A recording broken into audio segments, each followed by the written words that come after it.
네, 오늘 우동집에서는 청약으로 집을 사려면 어떻게 해야 하나에 대해서 알아보겠습니다.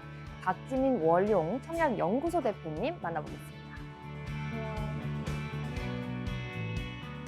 오프닝처럼 청약으로 집을 사려면 어떻게 해야 하나요? 우선 돈이 있어야 되고 점수가 있어야 됩니다. 최근 4년간, 4년 전부터 지금까지 분양가가 40%에서 60% 이상 상승을 했어요. 분양가가 엄청 상승을 했기 때문에 그만큼 시세가 올랐냐의 별개의 문제로 시세가 오른 만큼 분양가도 같이 올랐다라고 보셔야 되는데, 시세 오른 만큼 분양가가 덜 오른 지역을 골라서 청약하는 연습이 필요합니다. 투기과열지구라고 불리는 서울 4개구가 있잖아요. 거기와 신도시를 제외하고는 많이 비쌉니다. 분양받아도 새 집은 참 좋은데 시세 차익을 남기기에는 어려운 상황이다라고 판단합니다. 그럼 시세가 덜 오르고 그 와중에서 좀 시세 차익을 노릴 수 있는 지역이 있다면 어떤 지역이 있을까요?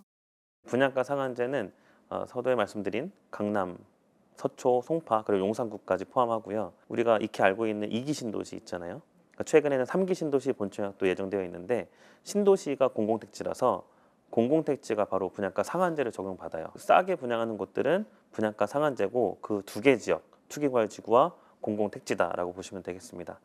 3기 신도시 얘기해 주셨는데 최근에 뭐 견본주택도 지금 오픈하고 있는데 3기 신도시 청약이 이제 들어오게 되면 어떻게 청약을 하면 좀 좋을까요? 3기 신도시는 두 가지로 또 살펴봐야 돼요. 저희가 2021년도에 사전 청약을 했었거든요. 사전 청약 물량이 지금 4년 뒤인 지금의 본 청약이 나와요. 3기 신도시는 공공 분양하고 민간 분양으로 나뉘는데, 지금 본 청약 들어오는 것은 공공 분양이에요. 우리가 보통 가점 몇 점이야, 분양가족 몇 명이야라고 계산되는 분양가족 점수가 있잖아요. 그럼 합산해서 가점이 되는데, 가점 순으로 당첨자를 선발하는 것이 아니라 다른 기준이 있어요. 공공 분양은. 그래서 3기 신도시 첫 본청약은 가점제가 아닌 예치금 순서다. 월 10만 원씩 10년을 예치했을 때가 1,200, 20년을 예치했을 때가 2,400이거든요. 결국 18년에서 20년 이상 된 통장이어야 당첨이 되는 구조가 현재 본청약을 예정하고 있는 3기 신도시의 당첨 기준입니다.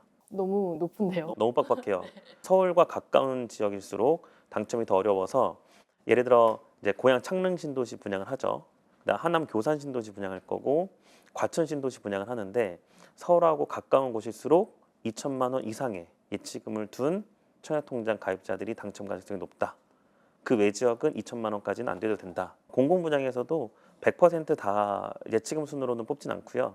그 중에 30%를 추첨제로 공급을 해요. 그리고 공공 분양은 또 청년 특별 공급도 있고요.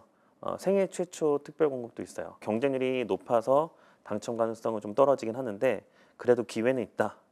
저 같은 경우 뭐 청년이고 예치금도 좀 적은 경우에는 3기 신도시 같은 경우에 고양이나 하남 교산 쪽을 좀 노려봐라. 하남 교산, 동시에 남양주 진접, 중장기적으로는 광명 시흥 테크노밸리 뭐 이런 식도 되게 대규모로 공급하는 택지가 있거든요. 3년에서 10년 롱텀으로 보셔도 좋고, 아니면 너무 비싸다, 저는 청약 얘기를 하고 있지만 오히려 상대적으로 가성비 있는 매수까지도 같이 고려해 보시는 게 낫습니다. 최근에 조금 달라진 트렌드나 이런 분위기가 있나요?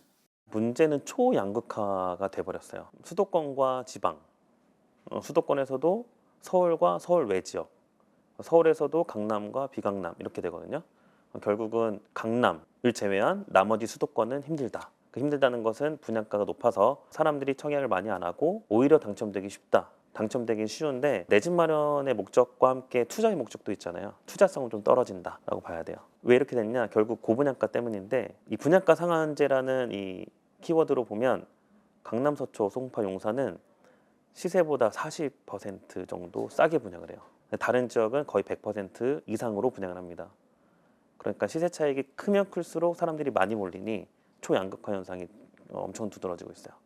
그럼 앞으로 좀 봐야 될 곳이 좀 있다면 서울 기준에서는 아무래도 정비 사업에서 일반 분양이 나올 수밖에 없거든요. 공공택지는 서울에서 거의 없다 보니까 강남권에서는 방배 13구역, 14구역, 반포에서도 트리니원하고 방포 DH 라클레스, 이게 최고급지죠. 비강남권 청약지가 있다고 하면 은평구에 그 GTX-A가 들어오죠. 얼마 전에 또 운정역도 개통하고 연신내역 부근에 대조 1구역이라고 있습니다.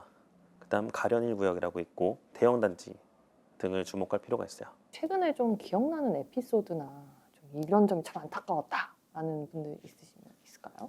2021년 6월 이후부터 2년 반 동안 강남권 청약을 아예 안 했어요. 그러다 보니까 2년 반 동안 눌려져 있던 이 수요가 폭발적으로 딱 튕겨 나왔죠. 그게 이제 레미안 원펜타스에서 9만 3천 명의 청약이 들어왔어요. 그게 이어져서 청담, 르엘, 대치, 에델루이 이런 데에서 집중되다 보니까 지금은 74점도 당첨이 보장이 안 돼요. 이런 분들은 강남권 당첨을 사실상 반포기하신 상태라 라체리브 프루지오 서밋이나 힐스테이트 등촌역 이런 곳에서 청약을 할 수밖에 없었어요. 앞으로의 청약 시장 전망은 좀 어떻게 보세요? 작년에 서울의 경쟁률이 엄청 높아졌거든요. 올해는 그보다 낮아질 겁니다. 수도권에서도 이 2기 신도시 남은 지역하고 3기 신도시 시작하는 곳 제외하고는 경쟁률이 매우 낮거나 미분양이 발생할 거예요. 파주 운정 신도시가 있고 인천 검단 신도시가 있고 평택 고덕 신도시가 있어요. 지금 파주 운정 신도시만 금싸라기 땅이 남아 있어요. GTX 인근. 근데 그 외의 2기 신도시들은 외곽 지역 위주로 남아 있어요. 이것도 본인의 어떤 청약 자금 그리고 가점에 따라서 선택을 달리 해야 될 것 같습니다.